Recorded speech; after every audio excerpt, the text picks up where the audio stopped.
அனைவருக்கும் வணக்கங்க. ராசி சக்கரத்துல 3வது ராசியாக இருக்கக்கூடிய மிதுன ராசி அன்பர்களே, உங்களுடைய ராசி அதிபதி யாருன்னு பார்த்தீங்கன்னா, புதன் பகவான்னு சொல்றாங்க. புதன் பகவான அதிபதியா கொண்டு இருக்கிற நீங்க பார்த்தீங்கன்னா, வரக்கூடிய இந்த 7 நாட்கள்ல சில விஷயங்கள்ல கவனமாக இருக்கணும். சில விஷயங்கள்லாம் பண்ணணும், பண்ணக்கூடாது அப்படிங்கிறத பத்தியெல்லாம் இந்த வீடியோ பதிவுகள்ல சொல்றேன். அதுக்கு முன்னாடி, நீங்க பண்ண வேண்டிய பரிகாரங்கள், வழிபட வேண்டிய தெய்வங்கள் என்னென்ன? நீங்க எந்தெந்த விஷயத்துல கவனமாக இருக்கணும், எந்தெந்த விஷயங்கள்லாம் பண்ணணும், பண்ணக்கூடாது அப்படிங்கிறத பத்தியெல்லாம் இந்த பதிவுகள்ல நான் உங்ககிட்ட முழுசா சொல்லணும்னு நினைக்கிறேன். அதுக்கு முன்னாடி நம்ம சேனலை இப்பதான் நீங்க ஃபர்ஸ்ட் டைம் பார்க்குறீங்கன்னா சேனலை மறக்காம சப்ஸ்கிரைப் பண்ணிட்டு அப்படியே பக்கத்துல இருக்கும் நோட்டிஃபிகேஷனுக்கான பெல் ஐக்கானை கிளிக் பண்ணி வச்சுக்கோங்க. அது மட்டும் இல்லாம வீடியோவை ஸ்கிப் பண்ணாம முழுசா பாருங்க. அப்பதான் நான் என்ன சொல்ல வரேங்கிற கருத்துக்கள் உங்களுக்கு புரியும். இப்போ வாங்க நம்ம வீடியோக்குள்ள போகலாம். உங்களுடைய குலதெய்வத்தை மனசுல நினைச்சுக்கிட்டு அவங்க கிட்ட உங்களுடைய கஷ்டங்களை சொல்லுங்க. அவங்க கண்டிப்பா நிறைவேற்றுவாங்க. எல்லாரோட மனசுலயும் ஆழ் மனதுல ஒரு விஷயங்கள் கண்டிப்பாக இருக்குங்க. நடைபெறாத விஷயம்னு நிறைய விஷயம் இருக்கும். அதுல ஏதாவது ஒண்ணு மனசுல நினைச்சுக்கிட்டு உங்க குலதெய்வத்திட்ட பிரார்த்தனை பண்ணும்போது அந்த விஷயம் கண்டிப்பாக நடக்கும். நம்பிக்கையோட எந்த விஷயத்தையும் செஞ்சு பாருங்க. அப்படியே உங்க குலதெய்வத்தோட பேரையும் எங்களோட கமெண்ட் பாக்ஸ்ல கமெண்ட் பண்ணிக்கோங்க. கிரக நிலைகளை ஆராய்ஞ்சு பார்க்கும்போது உங்களுடைய ராசிநாதர் புதன் மற்றும் சூரியன் இவங்க 2 பேரும் இணையறதுனால உங்களுக்கு புதிய ஆற்றலும் புத ஆதித்ய யோகமும் உருவாக போகுது. புதிய வாய்ப்புகள் உங்களை தேடி வரப்போகுது அப்படின்னு சொன்னாலும் நிதி மற்றும் வேலை தொடர்பான விஷயங்கள்ல கொஞ்சம் பொறுமையோடு செயல்படுவது மிக மிக நல்லது. உங்களுடைய குடும்பத்துல மகிழ்ச்சியும் சுபகாரியங்களுக்கான வாய்ப்புகள் நிறைய இருக்குங்க. உங்களுடைய உறவுகளோட ஆதரவு உங்களுக்கு எப்பொழுதுமே இருக்கும். அது பார்த்தீங்கன்னா உங்களுக்கு மன நிம்மதியை தரக்கூடியதாக இருக்குங்க. உங்களுடைய தகவல் தொடர்பு திறன் பார்த்தீங்கன்னா வலுவாக இருக்க போகுது. ஆரோக்கியத்துல அதிக கவனம் செலுத்துவது மிக மிக நல்லது. மிருகசீரிடம் 3, 4 பாதம் உங்களுக்கு எப்படி இருக்குன்னா, திட்டமிட்டு செயல்பட்டு வெற்றியை உங்களுக்கு வந்து சேரப்போகுதுங்க. குறிப்பா சொல்லணும்னா, மாதத்தோட தொடக்கத்துல உங்களுடைய லாபாதிபதி பார்த்தீங்கன்னா, செவ்வாய் லாபஸ்தானத்துல ஆட்சியாக சஞ்சரித்தாலும், ஜூன் 19 முதல் விரயஸ்தானத்துல சஞ்சரிக்கிறதுனால தேவையற்ற செலவுகள் உங்களுக்கு அதிகரிக்க போகுதுங்க. வியாபாரம், தொழில்ல மந்த நிலை ஏற்படும்போது கொஞ்சம் கவனமாக சிலருக்கு பார்த்தீங்கன்னா, முதலீட்டுக்கு ஏற்ப ஆதாயம் கிடைக்காமல் போக போகுதுங்க. அது மட்டும் இல்லாம, குறிப்பா சொல்லணும்னா, சிலருக்கு முதலீட்டுக்கு ஏத்த நல்ல ஒரு விரயம் கிடைக்காமல் போக போகுது. வீண் அலைச்சலால் மனமும் சோர்வடைய போகுதுங்க. ஜென்ம ராசிக்குள் ஆத்ம காரணம் உங்களுடைய சகாய ஸ்தானாதிபதியுமான சூரியன் சஞ்சரிக்கிறதுனால, உங்களுடைய உடல்நிலையில அவ்வப்போது பிரச்சனைகள் வந்து போகும் அப்படிங்கிறதுனால கொஞ்சம் கவனமாக இருந்துக்கும். சிலருக்கு பார்த்தீங்கன்னா, மருத்துவ செலவு அதிகரிக்கும் அப்படின்னாலும், சகாய ஸ்தானத்துல சஞ்சரிக்கக்கூடிய கேது பார்த்தீங்கன்னா, உங்கள பார்த்துக்கிட்டு இருக்காரு. நீங்க சோர்ந்து போகக்கூடிய நேரங்கள்ல உங்களுக்கு தைரியத்த கொடுக்க போறாரு. எடுக்கும் முயற்சிகள் அனைத்துமே உங்களுக்கு வெற்றிதாங்க. வியாபாரிகளுக்கு நன்மைகளை, அதாவது நம்பிக்கையை அதிகரிக்க போறாரு. தொழில் நிறுவனங்கள் நடத்தி வருபவர்களுக்கு பார்த்தீங்கன்னா, எதிர்பார்த்த லாபம் கிடைப்பதற்குரிய வழிகள் நிறைய உருவாக்கி கொடுக்க போறாரு. பணியாளர்களோட ஒத்துழைப்பு உங்களுக்கு அதிகரிக்க போகுதுங்க. குறிப்பா சொல்லணும்னா, குடும்பத்துல ஏற்பட்டு இருந்த பிரச்சனைகள் பார்த்தீங்கன்னா, படிப்படியாக விலகப் போகுது. சகோதர, சகோதரிகளின் ஆதரவு உங்களுக்கு எப்பொழுதுமே இருக்குங்க. பாக்கியஸ்தானத்துல சஞ்சரிக்கக்கூடிய ராகுவால பெரியோர்களோட ஆதரவு, தெய்வ அருளும் எப்பொழுதுமே இருக்குங்க. வெளிநாடு முயற்சிகள் உங்களுக்கு அனைத்துமே சாதகமாக போகுது. பெண்களுக்கு உடல் நிலையில பார்த்தீங்கன்னா, ஏற்பட்ட பாதிப்பு படிப்படியாக விலகப் போகுதுங்க. குறிப்பா சொல்லணும்னா, விவசாயிகள் பார்த்தீங்கன்னா, உங்களுடைய சூழ்நிலை அறிஞ்சு செயல்படுவது மிக மிக நல்லது. தொழிலாளர்களுக்கு எதிர்பார்த்த வருமானம் வந்து சேரப்போகுதுங்க. மாணவர்களுக்கு பார்த்தீங்கன்னா, தவறான நட்புகளை ஒதுக்கி வைப்பது மிக மிக நல்லது. குறிப்பா சொல்லணும்னா, நீங்க பண்ண வேண்டிய பரிகாரங்கள் என்னன்னு பார்த்தீங்கன்னா, நரசிம்மரை வழிபட நன்மைகளே உங்களுக்கு நடக்குங்க. உங்களுடைய சங்கடங்கள் அனைத்துமே விலகக்கூடியதாக இருக்கு.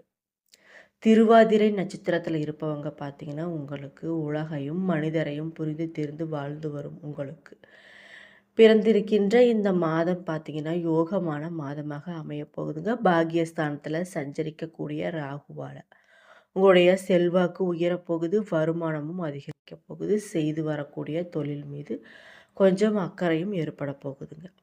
விஐபிகளோட ஆதரவு உங்களுக்கு தெய்வ அருள் கிடைக்க போகுதுங்க. அது மட்டும் இல்லாம சிலர் வேண்டுதலும் ஆலயங்களுக்கு சென்று வர போகிறீங்க. தைரியம், தன்னம்பிக்கை அதிகரிக்க போகுதுங்க. அது மட்டும் இல்லாமல் உங்களுடைய அந்தஸ்து உயரப்போகுது. அரசியல்வாதிகளாக இருப்பவங்க பார்த்தீங்கன்னா சிலருக்கு எதிர்பார்த்த பொறுப்பு, பதிவு உயர்வு கிடைக்க போகுதுங்க. உத்தியோகத்தில் இருப்பவங்களுக்கு பார்த்தீங்கன்னா ஜீவனஸ்தானத்தில் சஞ்சரித்து வரக்கூடிய சனியால் ஏற்பட்ட பாதிப்புகள் படிப்படியாக விலகப் போகுது. உத்தியோகத்தில் தோன்றிய நெருக்கடிகளும் குறைய போகுதுங்க. வழக்கு விவகாரங்கள் உங்களுடைய முடிவுக்கு சாதகமாக அமையப்போகுது. மிமோ சஸ்பெண்ட் என்ற சங்கடங்கள் நீங்கள் சந்தித்தவர்களாக இருந்தீங்கனாலும் அவற்றிலிருந்து வெளியில் வர போகிறீங்க. எதிர்பார்த்த இடமாற்றம், பதவி உயர்வு இது மாதிரி விஷயங்கள்லாம் உங்களுக்கு நடக்க போகுது. அப்படின்னாலும் ராசி அதிபதி புதன் பார்த்தீங்கன்னா வக்கிரம் அடைஞ்சிருக்கிறதுனால ராசிக்குள்ள ஆத்மகாரரான சூரியன் சஞ்சரிப்பதும் உங்களுடைய குழப்பத்திற்கு ஆளாக போகிறாரு. கொஞ்சம் கவனமாக இருந்துக்கும். எந்த ஒரு வேலையும் எடுத்தோம் முடித்தோம் அப்படின்னு முடிக்க முடியாத அளவிற்கு அதில் தடைகள் ஏற்பட போகுது. சிலருக்கு பார்த்தீங்கன்னா உடல்நிலையில் ஒத்துழைக்காமல் போக போகுதுங்க. கொஞ்சம் கவனமாக இருந்துக்கோங்க உடல் சார்ந்த விஷயங்களில்.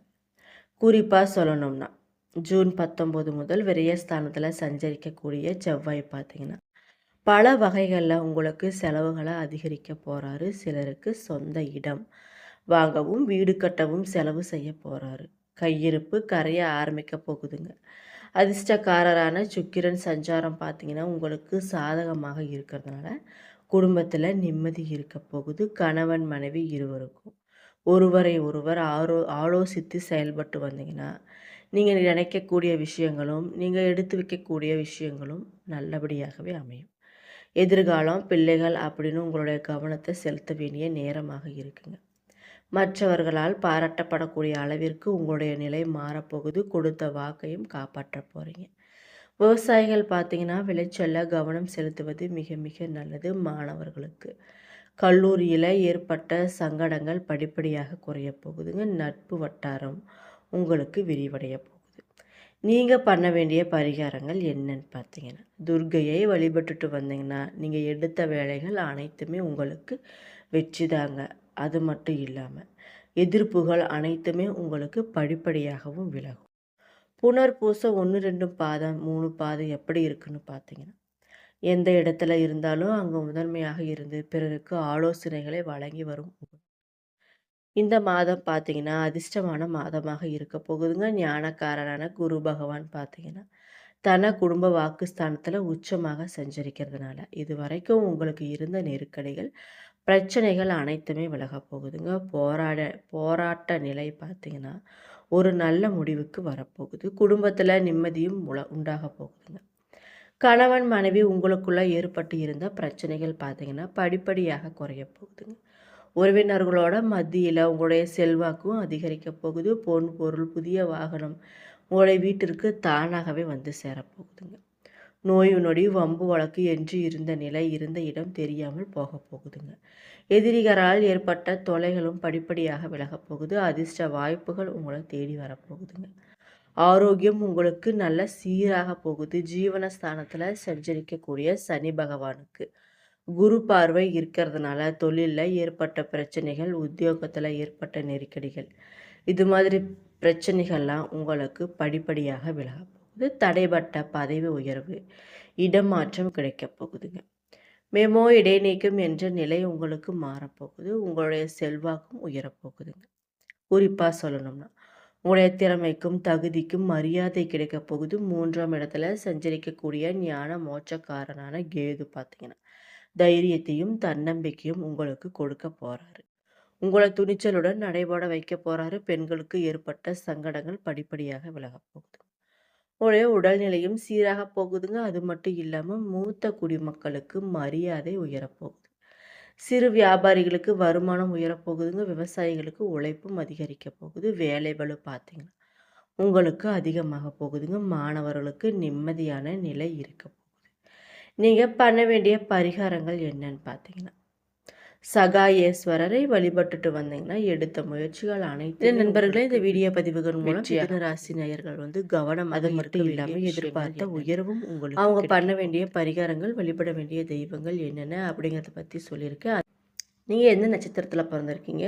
நட்சத்திரத்தில் பிறந்தவங்களுக்கு இந்த மாதம் எப்படி இருக்கும், அவங்க பண்ண வேண்டிய பரிகாரங்கள், இது மாதிரி விஷயங்கள்லாம் நிறைய நான் சொல்லியிருக்கேன். என்னோட வீடியோ பிடிச்சிருந்தா மறக்காமல் லைக் பண்ணுங்கள், ஷேர் பண்ணுங்கள், சப்ஸ்கிரைப் பண்ணிவிட்டு பாருங்கள். நன்றி.